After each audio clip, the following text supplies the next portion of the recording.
بسم اللہ الرحمن الرحیم فی قلوبہم مرض فی میں قلوبہم ان کے دل مرض بیماری فی قلوبہم مرض ان کے دلوں میں بیماری ہے۔ کون سی بیماری؟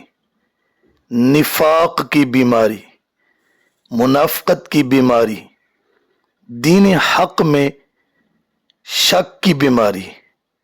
فزادہم اللہ مرضا، پس زیادہ کر دیا، بڑھا دیا، ہم انہیں، اللہ نے، مرضاً بیماری میں، پس اللہ نے انہیں بیماری میں بڑھا دیا۔ فزادہ یہاں فا ایک جملہ کے قائم مقام ہے، مطلب یہ ہے کہ جب مرض کا علاج نہ کیا تو وہ اور بڑھتا چلا گیا۔ اکثر قانون یہی ہوتا ہے کہ بیماری کا علاج نہ کیا جائے تو وہ بڑھتی جاتی ہے یہاں تک کہ لا علاج ہو جاتی ہے، اور اگر شروع بیماری ہی میں علاج کیا جائے تو صحت مل جاتی ہے۔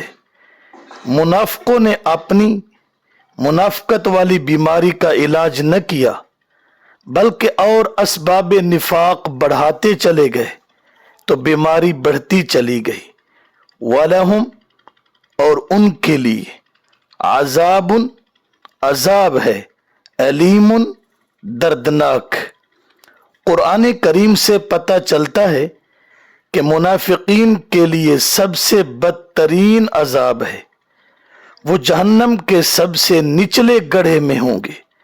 سورۃ النساء آیت نمبر 145۔ یہاں اسی طرف اشارہ ہے کیونکہ ان کے لیے دردناک عذاب ہے۔ کیوں ہے؟ بیما بوجہ ما جو کانو تھے وہ یکذبون جھوٹ بولتے، یکذبون کذب سے ہے، اور کذب خلاف حقیقت بات کو کہتے ہیں۔ اور وہ کون سا جھوٹ تھا؟ وہ کہتے تھے آمنا باللہ، ہمارا اللہ اور آخرت کے دن پر ایمان ہے، حالانکہ اس دعویٰ میں وہ جھوٹے تھے۔